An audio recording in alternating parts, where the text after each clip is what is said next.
तो हमारे साथ में स्वामी चिदानंद जी हैं और ब्रह्मचारिणी माँ विभा चैतन्य जी हैं। माँ पुणे में रहती हैं और अद्वैत वेदांत की आचार्य हैं। स्वामी जी चिन्मय मिशन से जुड़े हुए रहे हैं। चिन्मय मिशन में स्वामी जी ने संन्यास लिया था और लंबे समय तक आप अद्वैत वेदांत पढ़ाते रहे हैं। अभी भी अद्वैत वेदांत के आचार्य हैं। कालांतर में स्वामी जी कृष्ण जी की शिक्षाओं के संपर्क में आए, कृष्णमूर्ति जी की, और रमण महर्षि के शिक्षाओं के भी सानिध्य में आए। तो एक तरीके से स्वामी जी के अंदर कृष्णमूर्ति जी की शिक्षा, रमण महर्षि की शिक्षा और अद्वैत वेदांत की पारंपरिक शिक्षाओं का महासंगम है। तो ये हमारा परम सौभाग्य है कि किसी एक ऐसी विभूति से हमारा मिलना हो रहा है जिनके अंदर तीनों शिक्षाओं का एक संगम है। तो स्वामी जी प्रणाम, आपका स्वागत है। नमस्ते नमस्ते। और माँ प्रणाम, आपका स्वागत है। तो मैं चाहता हूँ कि कोई एक ऐसा बिंदु हम लोग संवाद में उठाएं जो कि रमण महर्षि जी, कृष्णमूर्ति जी और अद्वैत वेदांत की शिक्षाओं का संधि बिंदु हो, जो संगम हो। तो जहाँ तक मेरी समझ है, जहाँ तक मुझे थोड़ा बहुत संज्ञान में है, रमण महर्षि की शिक्षाओं में जो प्रमुख सवाल आता है, हु एम आई, करेक्ट, मैं कौन हूँ, और वो इस बात पर बल देते हैं कि आप अपने अंदर सवाल उठाते जाइए, जो भी उत्तर आए उन्हें आप खारिज करते जाइए। जब आपके पास कोई उत्तर नहीं बचता है तो जो भावदशा होती है वह सम्यक है, वह सत्य की थोड़ी झलक देती है। उपनिषद में कुछ उपनिषदों का मैंने जो श्रवण किया है एक आचार्य से, उसमें केन उपनिषद है। केन उपनिषद का मंत्र यह कहता है कि वह जो आँखों से देखा जा सकता है वह नहीं, जिससे आँख देखती है उसे तुम ब्रह्म जानो। वह जो कान से सुना जा सकता है उसे नहीं, जिससे कान सुनता है उसे तुम ब्रह्म जानो। वह जो मन से सोचा जा सकता है या बुद्धि से जिसे सोचा जा सकता है उसे नहीं, जिससे बुद्धि सोचती है उसे तुम ब्रह्म जानो। तो यह भी एक तरीके से ऐसा प्रश्न है जिसका अन्वेषण हमें अपने भीतर स्थापित करना होता है। और कृष्ण जी की एक पुस्तक भी है और उनकी शिक्षाओं में भी ऐसा आता है कि असंभव प्रश्न उठाना। ये अपने भीतर से असंभव प्रश्न उठाइए। उन असंभव प्रश्न के उठाने में वह क्षेत्र सक्रिय होना शुरू हो जाता है जो हमारी दैनंदिन जीवन की ऊर्जा से थोड़ा सा परे है, अछूता है। वो कहते हैं कि उनकी जो शिक्षाओं का दो तीन प्रमुख बातें हैं कि ऑब्जर्वर इज द ऑब्जर्व्ड, जो देखने वाला है और जो दिख रहा है वो दोनों एक ही चीज है। या you are the word and word is in you. वो ध्यान के संदर्भ में जब प्रकाश डालते हैं तो कहते हैं कि ऐसा अवलोकन जिसमें अवलोकन करता न हो, ऐसे अवलोकन के लिए आप कोई प्रयत्न नहीं कर सकते हैं, आप कोई विधि नहीं अपना सकते हैं, किसी शास्त्र का प्रमाण नहीं ले सकते हैं, वगैरह वगैरह बहुत सारी बातें वो करते हैं। तो संधि बिंदु के रूप में मुझे ऐसा समझ में आता है कि जब कोई एक सत्यान्वेषी अपने अंदर अन्वेषण के लिए प्रवेश करता है तो प्रश्न की सम्यक रूप से उठने की भूमिका ज्यादा है बजाय कि उत्तर आने के, क्योंकि उत्तर जो हैं वे बहुत दूर तक नहीं ले जाते हैं। और रमण महर्षि की, उपनिषद की और कृष्ण जी की शिक्षाओं में जो इस तरीके से प्रश्न उठाना और उत्तर से बचना, ताकि भीतर अन्वेषण ऑर्गेनिक रूप से हो, सहज रूप से हो, वह एक कीमिया की तरह चला है। तो थोड़ा इसके संदर्भ में स्वामी जी आप प्रकाश डालें और माँ आप भी इसमें हमें थोड़ा मार्गदर्शन करना चाहें। बहुत अच्छा आपने शुरुआत किया। ये सच ही रमण महर्षि, जिद्दू कृष्णमूर्ति और उपनिषदों के शिक्षाएं, इनके बीच एक बहुत अद्भुत संधि बिंदु है। तो मैं शुरुआत करूंगा उपनिषदों की विचारधारा से। उपनिषदों में ये कहा गया है कि हमारे दर्शन में, दर्शन शब्द का मैं प्रयोग इस अर्थ में कर रहा हूँ, दर्शन वो है जिस तरह हम किसी चीज़ को देखते हैं, दूसरे लोगों को कैसे देखते हैं, अपने को कैसे समझते हैं, दुनिया को किस तरह देखते हैं, ये सब दर्शन है।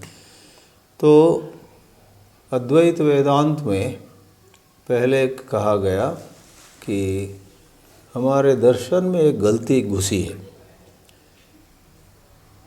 और जब सही ढंग से हम देखते हैं, जिसको सम्यक दर्शन कहते हैं, सम्यक दर्शन में सारी समस्याएं खत्म हो जाती हैं।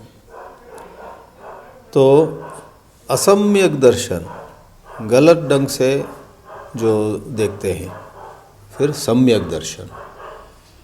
तो अद्वैत वेदांत जैसे सब जानते हैं वो अनादिकाल से है, उसको किसने शुरू किया मालूम नहीं, लेकिन आदि शंकराचार्य शायद 8वीं शताब्दी में अद्वैत वेदांत को बहुत अच्छा एक रूप दिया अपने भाष्यों के द्वारा।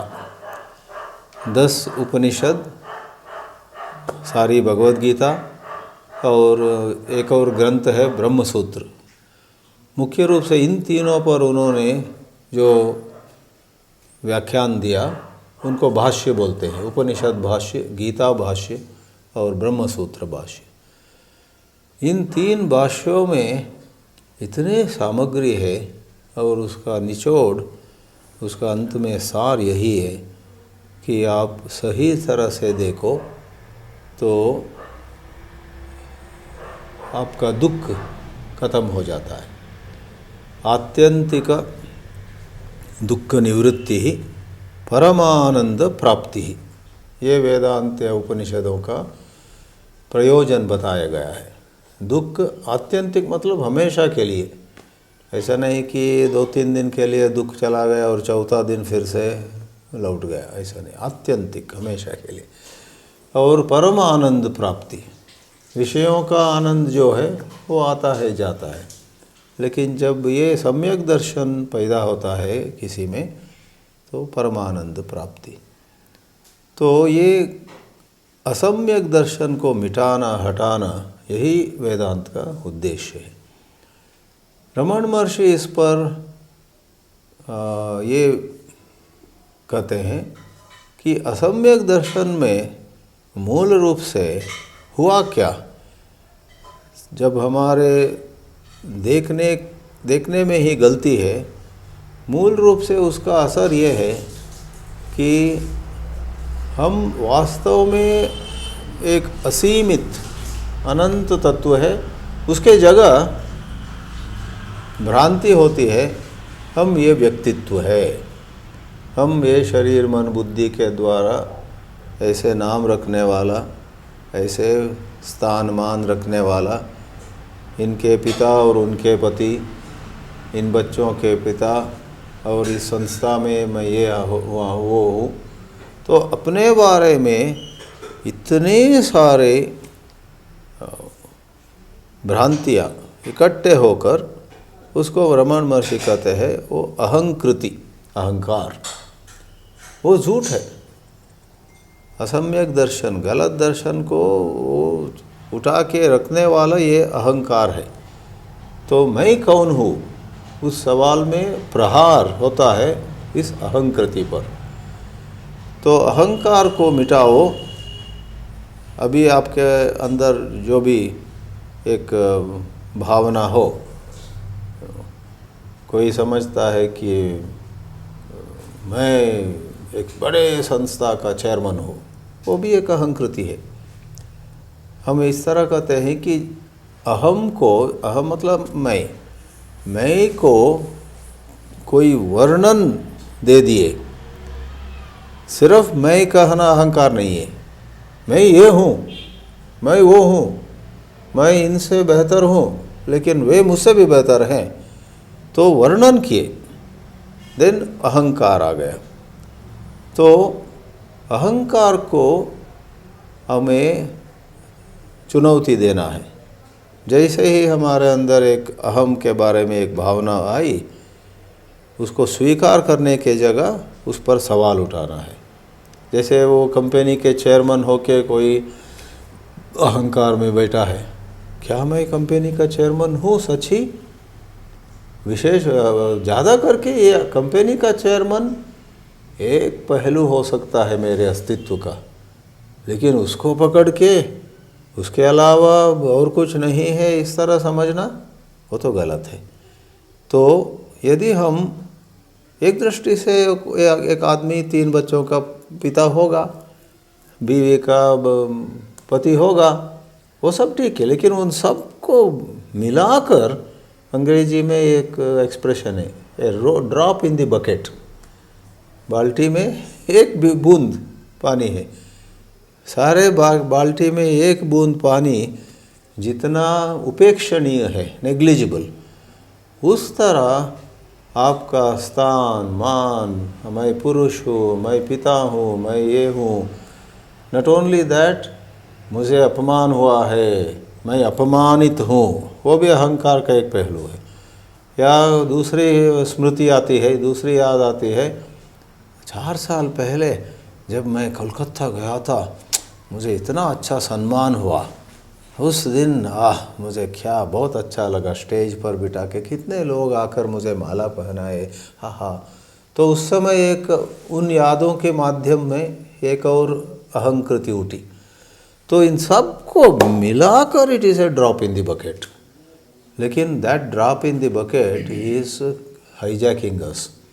जैसे वेदांत में एक दृष्टांत देते हैं ना, हम आँखों के सामने इधर 2 उंगली, इधर दो उंगली, 4 उंगली रखे और सारे विश्व का हम नहीं देख पाते हैं। सो उसको हटाना है। इसलिए question coming to Krishnamurti, saying that I will conclude my remarks for some interaction. जय कृष्ण जी का ये देन रहा है कि उन्होंने कुछ पारिभाषिक शब्द का प्रयोग नहीं किया, कुछ अपने से मैं कौन हूँ इस तरह पूछो, एक विधान, एक तरीका, एक मेथड नहीं दिया, बल्कि उन मेथड्स का खंडन किया। और उपनिषदों का मंत्र पढ़ो, उपनिषद को मंत्र पर चिंतन करो, ये भी नहीं कहा, लेकिन घूम फिर के उन्होंने एक अपने ही प्रकार से, without getting into any system, eastern wisdom, western wisdom, this philosophy, that philosophy, कुछ नहीं है। उन्होंने कहा आप सजग हैं क्या, आप सतर्क हैं क्या, आपके अंदर कुछ ख्याल आते हैं, कुछ विचार आते हैं और उनमें आप बह जाते हैं। यदि आप सतर्क रहें तो सब कुछ हो जाएगा। तो उन्होंने अक्सर कहा कुछ करने की ज़रूरत नहीं है, सजग रहो, बी अलर्ट, बी वॉचफुल।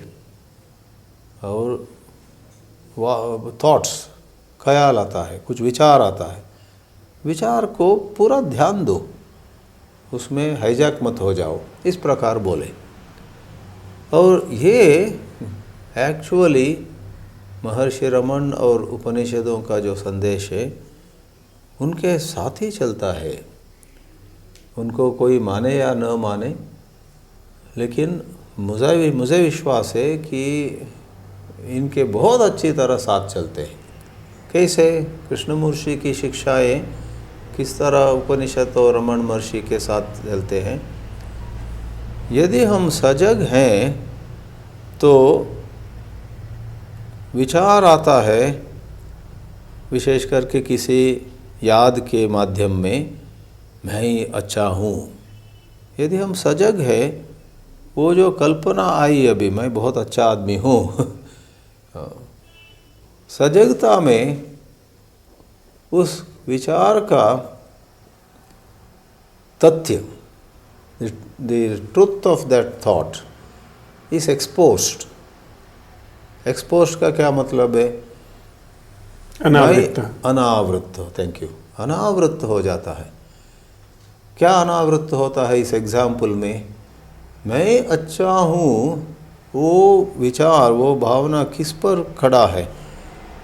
शायद मुझे याद आया, मैं कुछ बच्चों को गणित पढ़ाया और सारे बच्चे इतना खुश हो गए। अपने माँ बाप से कहा इनसे हमें गणित पढ़वाइए। उनको मेरा गणित का क्लास बहुत पसंद हुआ। तो वो जब मुझे याद आता है, उन सब ने कहा मैं बहुत अच्छा शिक्षक हूँ और बहुत अच्छा टीचर, उनको प्यार भी दिया, बच्चों को बहुत अच्छी तरह संभाला। वो सब याद करके मुझे लगता है मैं कितना अच्छा हूँ। उस दिन आप बच्चों से पूछना चाहिए था, उस दिन आप बच्चों के माँ बाप से पूछना।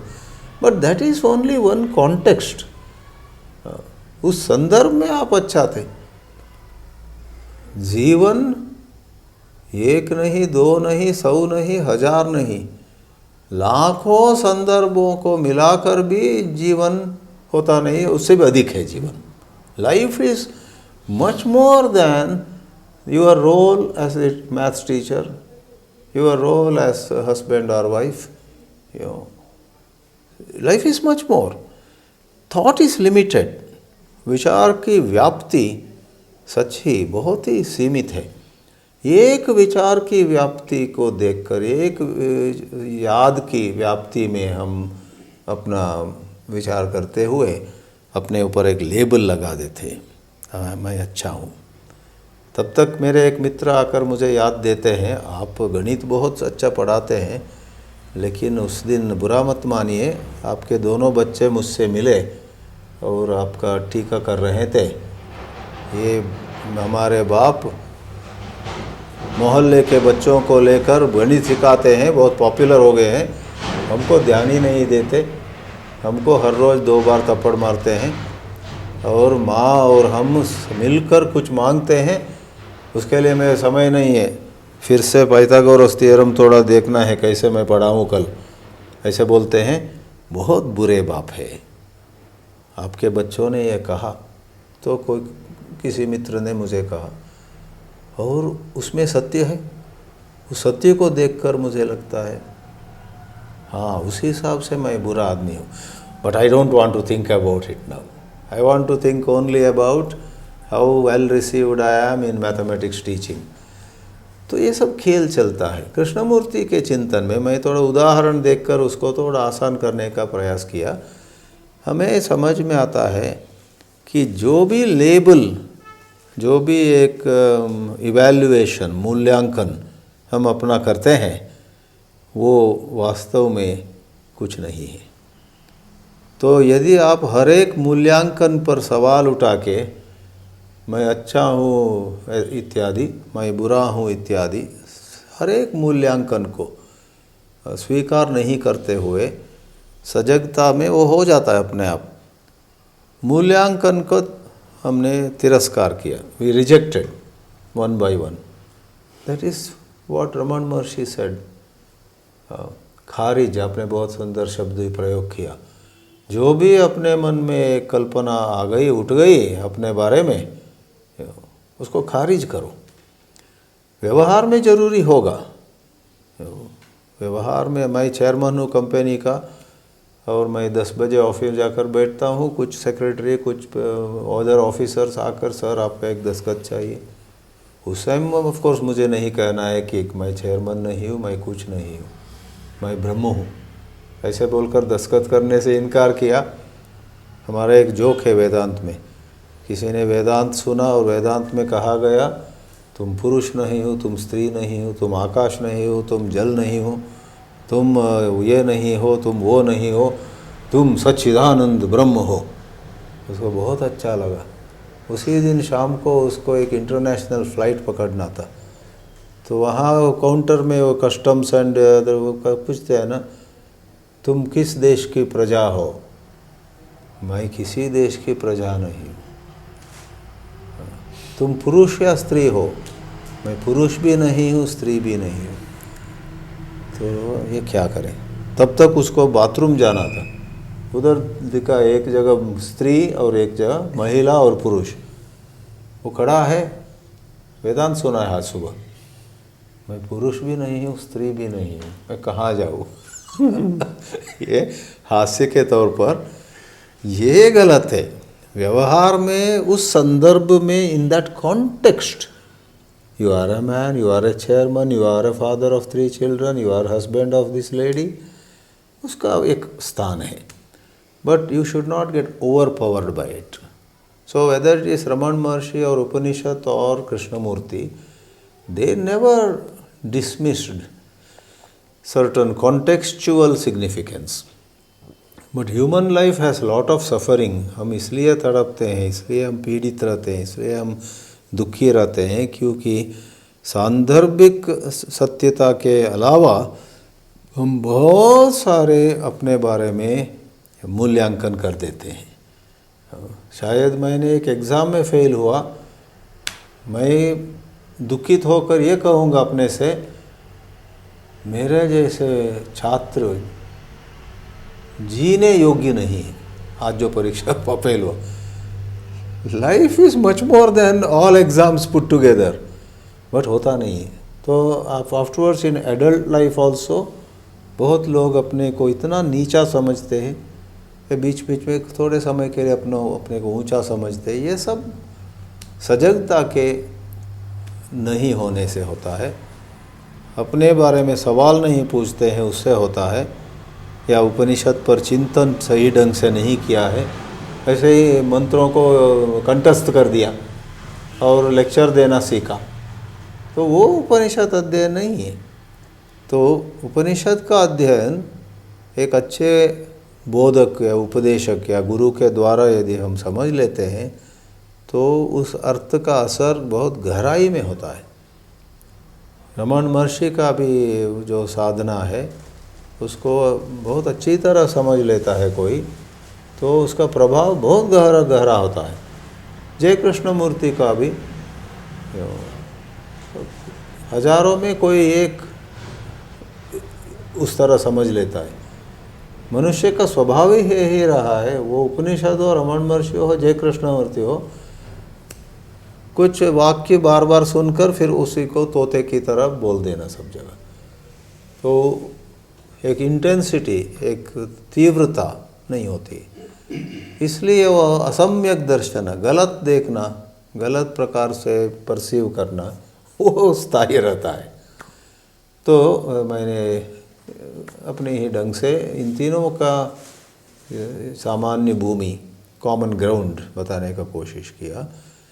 Wrong seeing should go, right seeing should emerge. So माँ, आप कुछ प्रकाश डालना चाहें? मेरा ये, मैं इतना विश्लेषण नहीं करूँगी, लेकिन जितना आप कर सकते, थोड़े में बता सकती हूँ कि ये जो तीनों का हमने यहाँ वहाँ सुना है, मैंने बहुत कुछ अध्ययन नहीं किया है, उससे ये लगता है कि जो संधि बिंदु है वो है तो सही, इसमें कोई डाउट नहीं है। तीन दिशा वाली बात नहीं है, ये एक जगह पे आ ही जाते हैं। जैसे आपने केनोपनिषद की बात जो की है कि ये बताया कि जो मन है वो सोचता है, वो उसी को नहीं सोच सकता है, लेकिन उसके द्वारा मन का विचार उत्पन्न होता है। ऐसे जो पूरा सीरीज़ है, तो उसमें भी जो वो है, या फिर कृष्ण इनका हु एम आई है, और या कृष्णमूर्ति की जो अवेयरनेस है, मैं ऐसे कहूँगी कि ये तीनों में सजगता तो ज़रूरी है ही है। और तीनों यही बताना चाहते हैं कि जब भी हमने कुछ कंक्लूड कर लिया, जैसे ये ब्रह्म है, तो वो तो उपनिषद वाली बात ही नहीं हुई, क्योंकि उपनिषद में कहा ही नहीं कि इट इज़ दिस। फिर कहेंगे कि रमन महर्षि ने बोला हु एम आई, तो उसको बोला I am this, that is not correct. और कृष्णमूर्ति जी भी यही कहते हैं। तो कहीं पे भी जो हम क्या होता है कि हम ज़्यादातर कुछ भी में, किसी में भी आगे जाते हैं तो वहाँ अटक जाते हैं। तो ये तीनों ऐसे हैं कि हमें अटकने नहीं देते हैं और हमें गहराई तक जाना ही पड़ेगा। एक वो उनका तीनों का सेंट्रल बिंदु वही है कि you have to move ahead, otherwise it is like a stagnancy, there is no flow.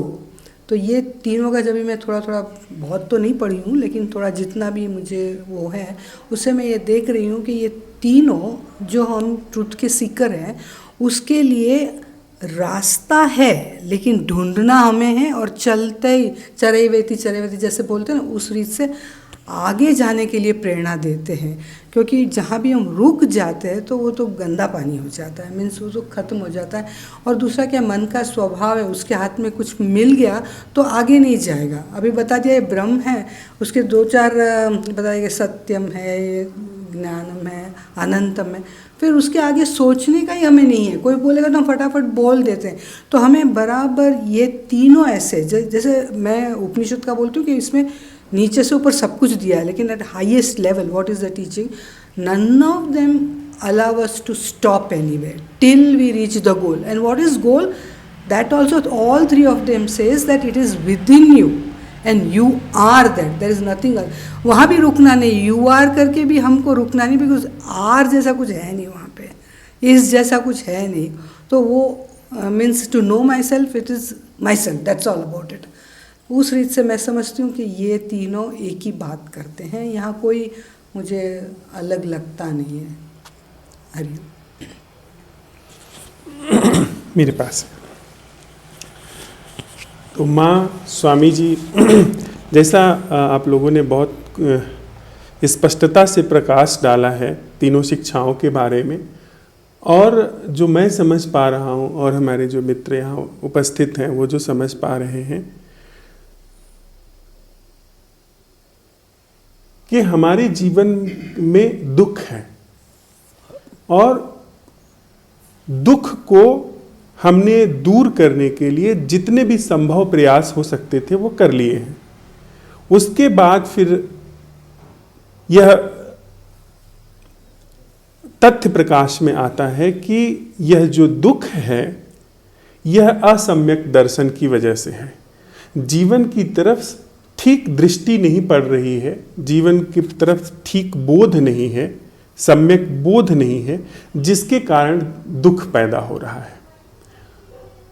उसके साथ ही साथ दूसरी एक बात आती है कि सम्यक दृष्टि हमको लानी नहीं है, सम्यक दृष्टि को पैदा नहीं करना है। सिर्फ जो असम्यक दृष्टि है, जो भ्रांत दृष्टि है, उसका अवसान होना है। उसके अवसान में यह सम्यक दृष्टि पाई जाएगी। सम्यक दृष्टि हमारा स्वभाव है। अब यहाँ पर फिर बात आती है जो कृष्ण जी की शिक्षाओं में, रमन महर्षि की शिक्षाओं में और उपनिषद की शिक्षाओं में जागरण की, कि जागरण या अवेयरनेस, सजगता, यह एक महत्वपूर्ण तथ्य है कि अगर सम्यक दृष्टि है तो जागरण उसमें होगा। सम्यक दृष्टि जागरण के साथ में ही होती है। वह दृष्टि जिसमें जागरण नहीं है वह एक बौद्धिक निष्कर्ष है। यदि हम यहाँ पर उस दृष्टि की बात कर रहे हैं, सम्यक दृष्टि की, और यहाँ हमारे पास जागरण नहीं है, तो फिर यह थोड़ी सी बात असम्यक सी हो गई।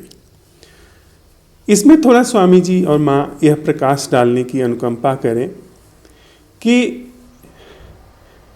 जैसे हम लोग प्रयोग कर रहे हैं, हम कुछ लोग जो सीख रहे हैं साथ में चलते हुए, वे प्रयोग करते हैं, तो अब तक एक प्रयोग रहा है होश साधने का, अवेयरनेस साधने का, कि होश पूर्वक उठिए, होश पूर्वक बैठिए, होश पूर्वक या श्वास को आता जाता देखिए, वगैरह वगैरह। वह घटित होता है, छूट जाता है, और उसके पीछे हमारी ही कोशिश काम करती है, हमारी ही योजना काम करती है। लेकिन जब इन प्रश्नों के माध्यम से हम काम करते हैं तो वहां एक नैसर्गिक जागरण की कीमिया हमें मिल रही है। तो उस पर थोड़ा प्रकाश डालें कि वह ठीक है या वह कहीं चूक रही है। जैसे जब मैंने केन उपनिषद सुना था, वर्षों बीत गए, केन उपनिषद का मंत्र कान में पड़ा कि वह जो मन से सोचा जा सकता है उसे नहीं, जिससे मन सोचता है उसे तुम ब्रह्म जानो। अब इसका अन्वेषण मेरे अंदर स्थापित हुआ इस मंत्र से।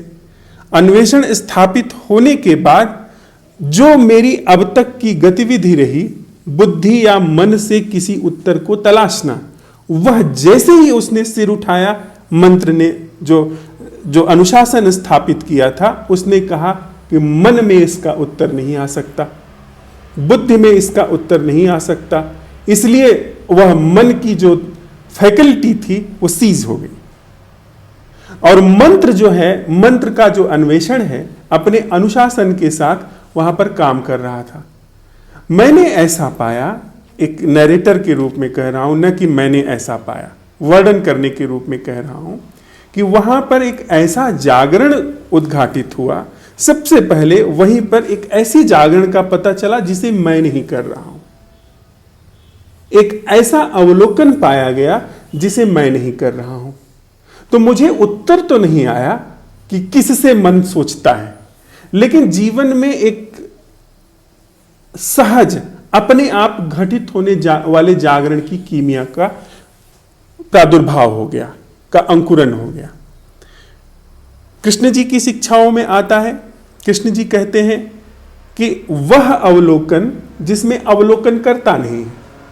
इस प्रश्न को भी जब इस कान ने रिसीव किया, उसके द्वारा अनुशासन स्थापित हुआ अन्वेषण का, कि वह अवलोकन, वह जागरण जो मैं नहीं कर रहा हूं, that observation which is not doing by the observer, observation without observer. यह तथ्य जैसे ही कान में पड़ा, तुरंत मैंने अवलोकन करना शुरू किया। पर प्रश्न के अनुशासन ने कहा कि नहीं, अगर तुम कर रहे हो तो ये तो ऑब्जर्वर है, ये देखने वाला है। अगर तुम देख रहे हो अपने भीतर की सारी गतिविधि को, अपने शरीर से लेकर के, मन से लेकर के और भावनाओं तक की गतिविधि को, तो ये तो तुम्हारे द्वारा किया जा रहा कृत्य है। और प्रश्न कह रहा है कि ऑब्जर्वेशन विदाउट ऑब्जर्वर। तो जो मेरी गतिविधि थी वो रुक गई, लेकिन उसमें भी यही प्रकाश मैंने पाया कि वहां पर एक नैसर्गिक अवलोकन का पता होना पाया, जो कि अब तक नहीं पता था। अब तक की मेरे जीवन की जो गतिविधि थी, उस प्रश्न के स्थापित होने के पूर्व, उस प्रश्न के रिसीव करने से पूर्व, वो ये थी कि मैं करता था। मैं सोच विचार पर अंकुश लगाता था, मैं सोच विचार का प्रबंधन करता था, मैं संबंधों का प्रबंधन करता था, मैं करता था। लेकिन इस प्रश्न ने कहा कि तुम नहीं, वह अवलोकन जो तुम नहीं कर रहे हो। तो उससे एक नैसर्गिक जागरण का उदय हुआ। और यही चीज कहीं ना कहीं मुझे भगवान रमन के शिक्षाओं से भी थोड़ा संकेत में आती है कि पूछते जाओ, जब कोई उत्तर नहीं आता है तो वहां पर भी एक ऐसे जागरण का पता चलता है जो मैं नहीं कर रहा हूं। तो इस पर क्या थोड़ा आप लोग प्रकाश डालने की कृपा करें कि हम लोग अब इसी तरीके के असंभव प्रश्नों पर प्रयोग कर रहे हैं, ऐसे प्रश्न जिनसे नैसर्गिक जागरण के उद्घाटन का अवसर मिले। मैं इस बात को फिर से स्पष्ट करूं, नैसर्गिक जागरण का उद्घाटन हम पाते हैं कि वो घटित होता हुआ नजर आता है, लेकिन हम उसको नहीं ला रहे हैं कि नैसर्गिक जागरण। हम लाएंगे तो वो तो बनावटी जागरण होगा, वो अभी करेंगे अभी छूट जाएगा। पर इन प्रश्नों की कीमिया से हमारे अंदर ऐसा एक जागरण पाया जाता है। तो फिर उस पर हम लोग और भी असंभव प्रश्न के और ढंगों को हमने बनाना शुरू कर दिया। तो कोई पूछता है कि भाई अवलोकन की बात आप कहते हैं, वो मुझे नहीं समझ में आती, कोई और ढंग से बताएं। तो वह सुनना क्या है जो मैं नहीं कर रहा हूं। तो वो कहता है ये बात समझ में आ रही है। तो इसमें कानों पर अब आपकी आवाज का भी पता चल रहा है। तो वो एक नैसर्गिक जागरण उसके कान के माध्यम से शुरू हुआ, पर पूरे जीवन में पसरा हुआ पाया जाता है।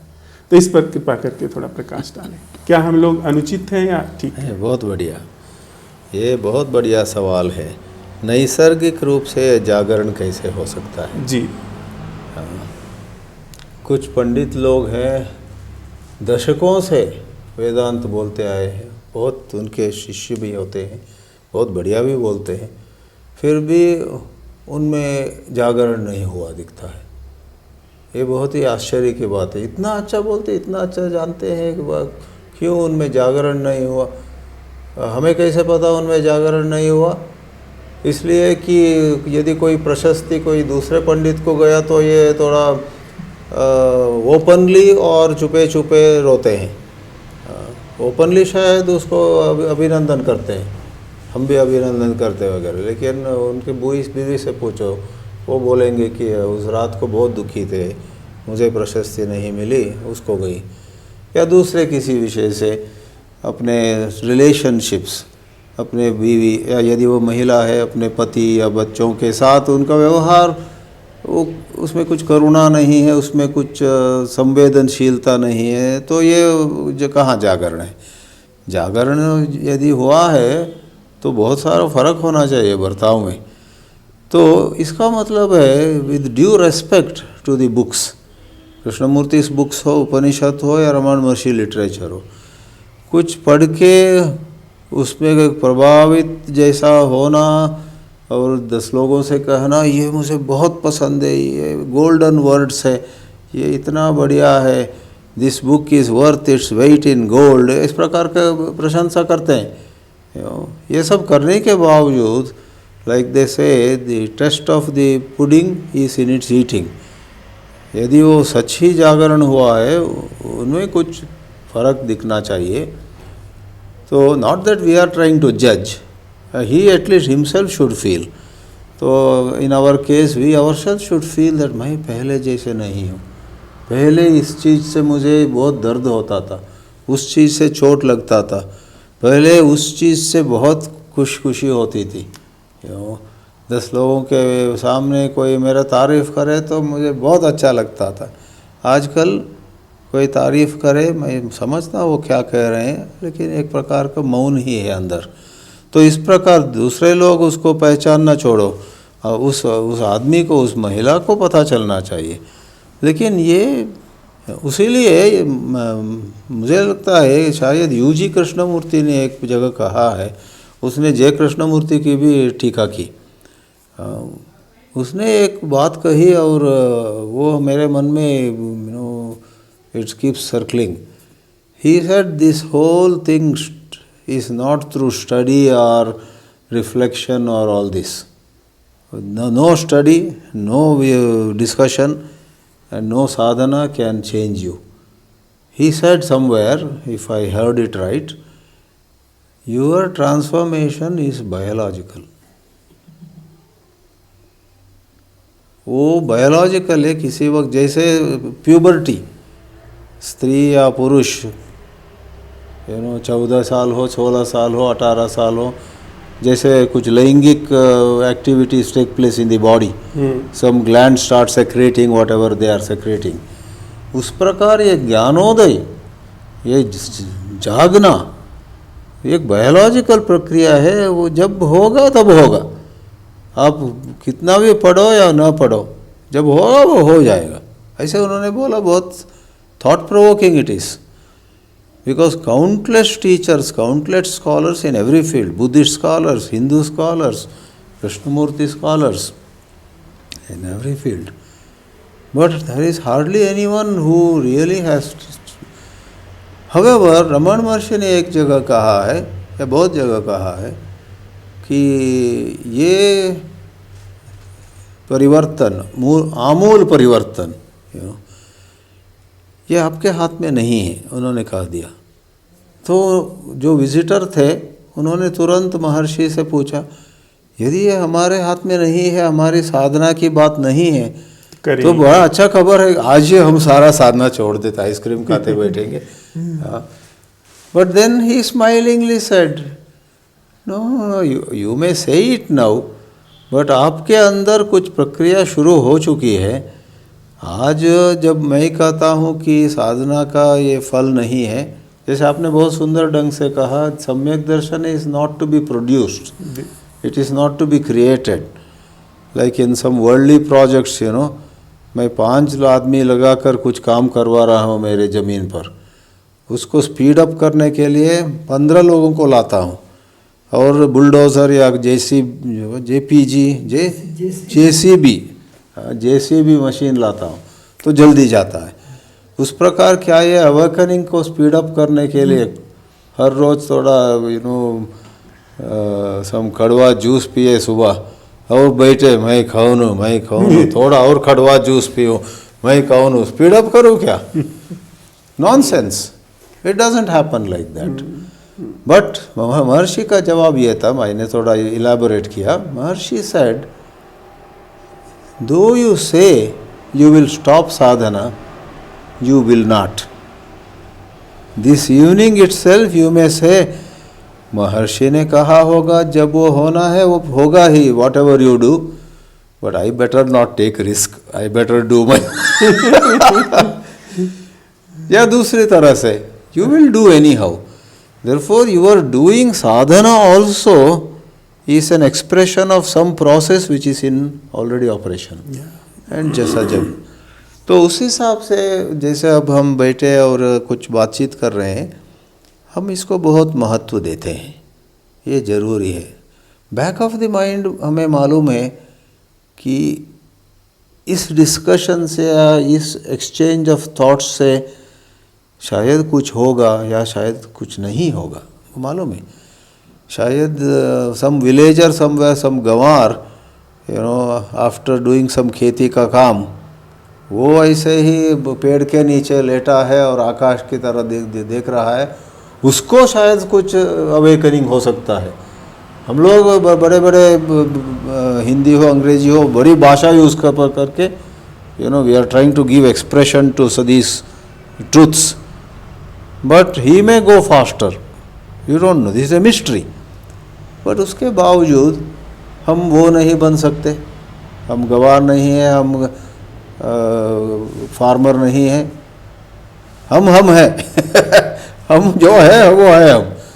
एंड हमारे इस संदर्भ में this kind of discussion is very worthy, ऐसे लगता है। Let us do that which seems to be worthy, ये करने योग्य है। करने से हमें लगता है अच्छा था वो डिस्कशन, अच्छा था, एक अच्छा एहसास हुआ, ऐसे और चर्चा करनी चाहिए, इस प्रकार के विचार में ज़्यादा डूबना चाहिए। और ये प्रापंचिक विषयों में पॉलिटिक्स वगैरह उसमें अनलेस इट्स आवर ड्यूटी, कभी कभी हमारा कर्तव्य हो सकता है, कर्तव्य नहीं हो तो क्यों उसमें हम बह जाए, ये महत्वपूर्ण है, इस प्रकार करते हैं। बट अदरवाइज मैं उपसंहार के रूप में ये कहूँ कि ये नैसर्गिक रूप से एक प्रकार का सम्यक दर्शन या उसका जागना वो कैसे हो, कैसे वो आ सके, ईश्वर जाने। माँ कुछ आप कहना चाहें? स्वामी जी ने कह दिया है। You can say I totally disagree with Swami. Give the mic back. But I cannot speak lie. That is the thing. Yeah, what he says is quite correct. Like for example, sun is always there. Only the cloud has to move out. Hmm, Then sun is there. So that is what it is with us also, I think. That we are that. There is nothing to be, in a way, removing भी कुछ नहीं है. Only to understand that this is wrong will take its, it will take its own turn and will move us further. Otherwise nothing is there. So when you say आवरण भंग जो बोलते हैं वो भी कुछ मुझे तो नहीं लगता है कहने की बात है। तो ये तो क्या है कि बस हमें देखना है, बस हो गया। That's all about it, what I feel. तो धन्यवाद माँ और धन्यवाद स्वामी जी, आप लोगों ने जो प्रकाश डाला उससे हम लोगों को आपने मौका दिया थोड़ा ये सोच विचार करने का। ये मैं भी आपको बहुत अभिनंदन करता हूँ, धर्मराज जी को, उर्मिल जी को, हमारे सरोमिता और आपके और भी कुछ हैं मुझे मालूम है। आप सब ये चिंतन मंथन, ये डायलॉग्स, संवाद, परिसंवाद कर रहे हैं, बहुत ही अच्छी बात है। और आज हमने जो चर्चा की, मुझे अब एक ही शंका है, आज का भोजन ज़्यादा स्वादिष्ट था या ये चर्चा ज़्यादा स्वादिष्ट था? मेरा मन का एक साइड बोलता है कि भोजन बहुत बढ़िया था आज। लेकिन दूसरे साइड मन बोलता है कि नहीं नहीं, ये चर्चा बहुत स्वादिष्ट थी। दोनों बहुत ही स्वादिष्ट थे। उसके लिए हम आप सबको धन्यवाद भी बोलते हैं। बहुत साधुवाद स्वामी जी, बहुत साधुवाद माँ। हम लोगों को सीखने में बहुत मदद मिलेगी, आप लोगों ने जो प्रकाश डाला है। बहुत बहुत साधुवाद और आभार आपका।